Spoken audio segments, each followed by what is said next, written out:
युवान law classes के YouTube channel पर आपका हार्दिक स्वागत है। मैं हूं अशोक गोदारा। आपने कल के सेशन में पढ़ा था इंडियन कॉन्स्टिट्यूशन का हिस्टोरिकल बैकग्राउंड। हम आज देखेंगे कि कॉन्स्टिट्यूएंट असेंबली मीन्स संविधान सभा का गठन कैसे हुआ, इसमें कितने मेंबर थे, मेंबर कैसे इलेक्ट हुए, वो सारा का सारा प्रोसेस है हम आज के इस वीडियो सेशन में देखेंगे। संविधान सभा की बात करते हैं तो इंडिया में सबसे पहले संविधान सभा की बात की थी 1922 के अंदर।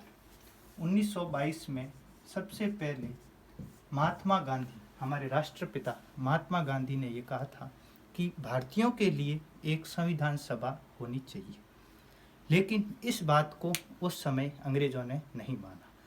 अब धीरे धीरे जैसे जैसे देश में आज़ादी के प्रति आंदोलन बढ़ने लगे, तब फर्स्ट टाइम अंग्रेज़ों ने ये माना कि इंडियंस के लिए एक कॉन्स्टिट्यूएंट असेंबली होनी चाहिए। ये पहली बार कब अंग्रेज़ों ने ये बात मानी? ये अंग्रेज़ों ने बात मानी थी अगस्त 1940।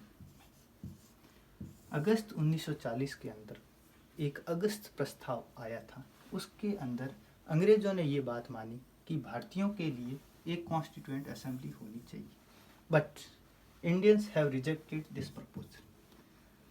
वाई?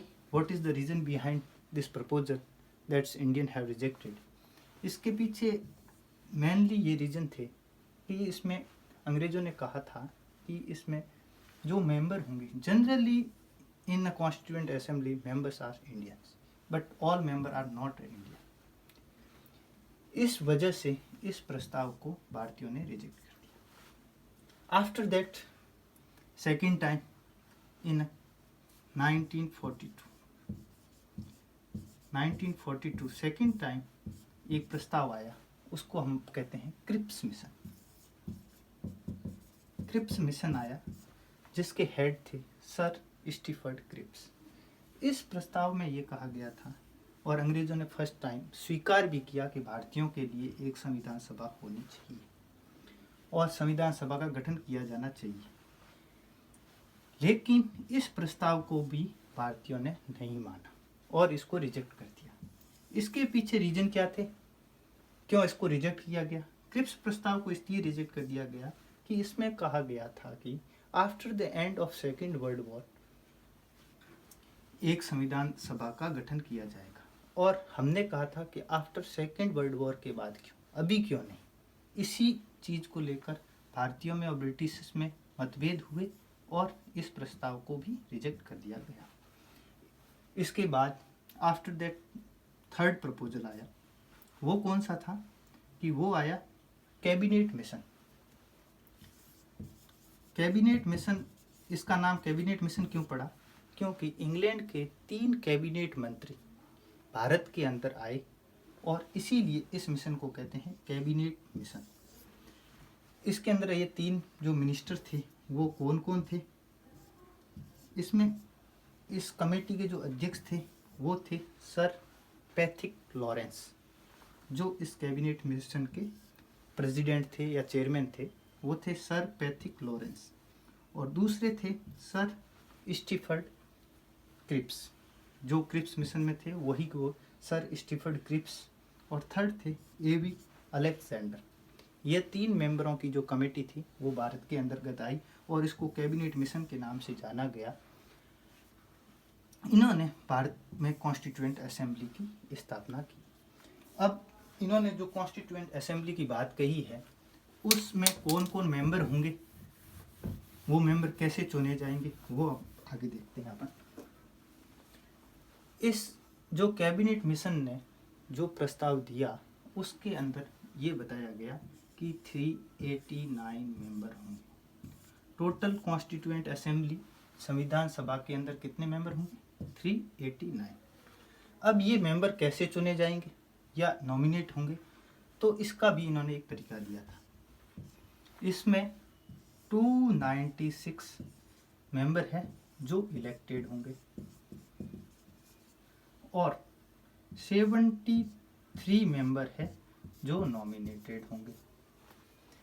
ये जो 296 मेंबर है जो प्रोविंशियल स्टेट थे उनसे इलेक्ट किए गए, और ये जो देसी रियासतें थी उनके द्वारा 73 मेंबर है उनका नॉमिनेशन किया गया, उनको नॉमिनेटेड किया गया।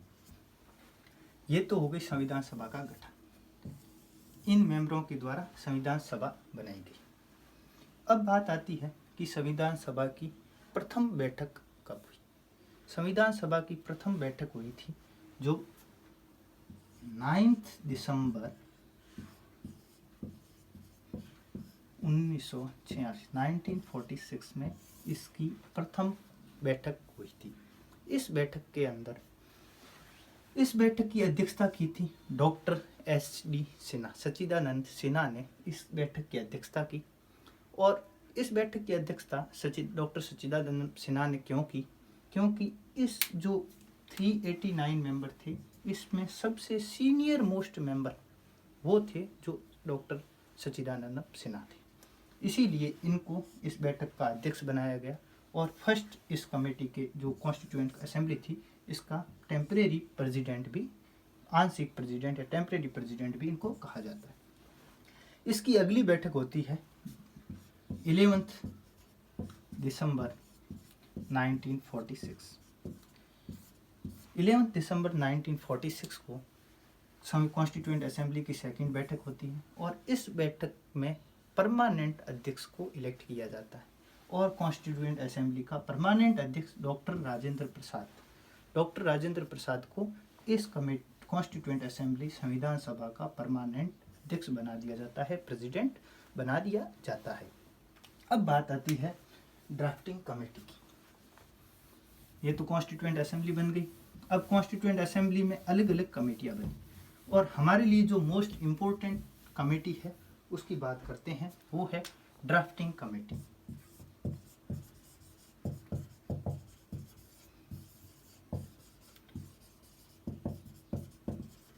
Drafting committee. अब इस ड्राफ्टिंग कमेटी में टोटल कितने मेंबर थे? इस ड्राफ्टिंग कमेटी के अंदर टोटल 7 मेंबर थे। ये क्वेश्चन कई एग्जाम में पूछा गया था। हाल ही में जूनियर लॉ ऑफिसर जेएलओ के एग्जाम में पूछा गया था कि ड्राफ्टिंग कमेटी में टोटल कितने मेंबर थे। ड्राफ्टिंग कमेटी के अंदर टोटल 7 मेंबर थे, और इसके अध्यक्ष थे doctor BR Ambedkar. Doctor BR Ambedkar थे जो इस ड्राफ्टिंग कमेटी के चेयरमैन थे, और उसके अलावा 6 अदर मेंबर थे। इस ड्राफ्टिंग कमेटी ने अपने कॉन्स्टिट्यूशन को फ्रेम करना, तैयार करना शुरू किया, और इसने कॉन्स्टिट्यूशन कब बना के कंप्लीट तैयार कर दिया, वो डेट है 26 नवंबर 1949 को हमारा कॉन्स्टिट्यूशन बनकर तैयार हो गया। इस कॉन्स्टिट्यूशन को बनने में कितना टाइम लगा? हमारे कॉन्स्टिट्यूशन को टोटल जो फ्रेम करने में, बनाने के अंदर 2 वर्ष 2 ईयर 11 मंथ एंड 18 डेज, 2 वर्ष 18 माह और 2 वर्ष 11 माह और 18 दिन, 2 ईयर 11 मंथ और 18 डेज हमारे कॉन्स्टिट्यूशन को बनने में लगी। अब ये डेट है, इस डेट को हमारा संविधान बनकर तैयार हो गया, और हमने उसको अडॉप्ट भी कर लिया। हमने संविधान को अडॉप्ट कब किया?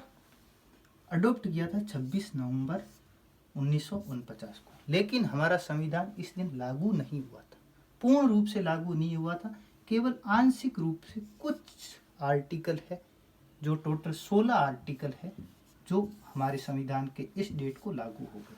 ये क्वेश्चन एग्जाम में कई बार पूछा जाता है कि हमारा जो कॉन्स्टिट्यूशन है, इंडियन कॉन्स्टिट्यूशन है, वो अडॉप्ट कब किया गया था, अंगीकृत कब किया गया था। अंगीकृत की बात पूछे तो हमें ध्यान रखना है 26 नवंबर 1949 को, 1949 को हमारा कॉन्स्टिट्यूशन है जो अडॉप्ट किया गया।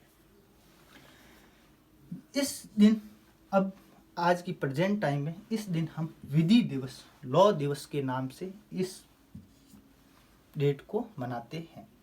अब बात आती है कि हमारे जब कॉन्स्टिट्यूशन 26 नवंबर 1949 को बनकर तैयार हो गया, तो लागू हमारा कॉन्स्टिट्यूशन 26 जनवरी 1950 को हुआ। ये तो आप सभी जानते हो कि हमारा संविधान है जो 26 जनवरी 1950 को लागू हुआ, और इसे हम गणतंत्र दिवस और रिपब्लिक डे के रूप में हमें अभी भी मनाते हैं। तो हमारा कॉन्स्टिट्यूशन बन के तो इस डेट को तैयार हो गया, लेकिन लागू इस दिन हुआ। तो हमने इतने दिन इंतजार क्यों किया? जब बना उसी टाइम लागू क्यों नहीं किया? इसके पीछे रीजन ये है, इसके लिए आपको थोड़ा हिस्ट्री में बैक जाना होगा।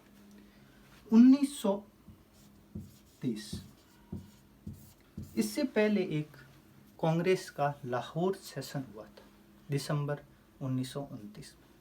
उसके अंदर यह प्रस्ताव पारित किया गया था कि सभी भारतीय 26 जनवरी, प्रत्येक वर्ष की 26 जनवरी को हम स्वतंत्रता दिवस के रूप में मनाएंगे।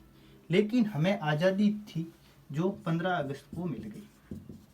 तो इस ऐतिहासिक दिवस की महत्व को बनाए रखने के लिए हमने 26 जनवरी 1950 को हमारा कॉन्स्टिट्यूशन है उसको लागू किया। अब बात आती है कि जब 26 नवंबर 1949 को हमारा कॉन्स्टिट्यूशन बन गया था, उस दिन कौन कौन से आर्टिकल लागू हो गए। अब कौन कौन से आर्टिकल लागू हो गए, ये बात कहाँ दी हुई है? यह बात हमारे संविधान के ही आर्टिकल नंबर 393 में दी हुई है। 393 में क्या दिया हुआ है कि इस कॉन्स्टिट्यूशन को बनते ही कब बन के तैयार हो गया? 26 नवंबर 1949 को। उस दिन ही 16 आर्टिकल है जो लागू हो जाएंगे। बाकी रिमेनिंग आर्टिकल है, रिमेनिंग पार्ट है कॉन्स्टिट्यूशन का, वो पार्ट लागू हुआ था जो हुआ था 26 जनवरी 1950 को। अब ये 16 आर्टिकल कौन कौन से थे जो लागू हुए थे? तो इसमें फर्स्ट थे जो सिटीजनशिप से रिलेटेड जितने भी प्रोविज़न हैं वो लागू हुए। उसके बाद में प्रेसिडेंट से रिलेटेड जो प्रोविज़न थे वो, बाकी इलेक्शन कमीशन और इलेक्शन से रिलेटेड प्रोविज़न थे वो, और ये आर्टिकल 393 इटसेल्फ, ये प्रोविज़न थे जो हमारा कॉन्स्टिट्यूशन लागू हुआ, कॉन्स्टिट्यूशन बन के तैयार हुआ 26 नवंबर 1949 को, उसी दिन लागू हो गए। और रिमेनिंग पार्ट था हमारे कॉन्स्टिट्यूशन का, वो पार्ट लागू हुआ 26 जनवरी 1950 को। धन्यवाद।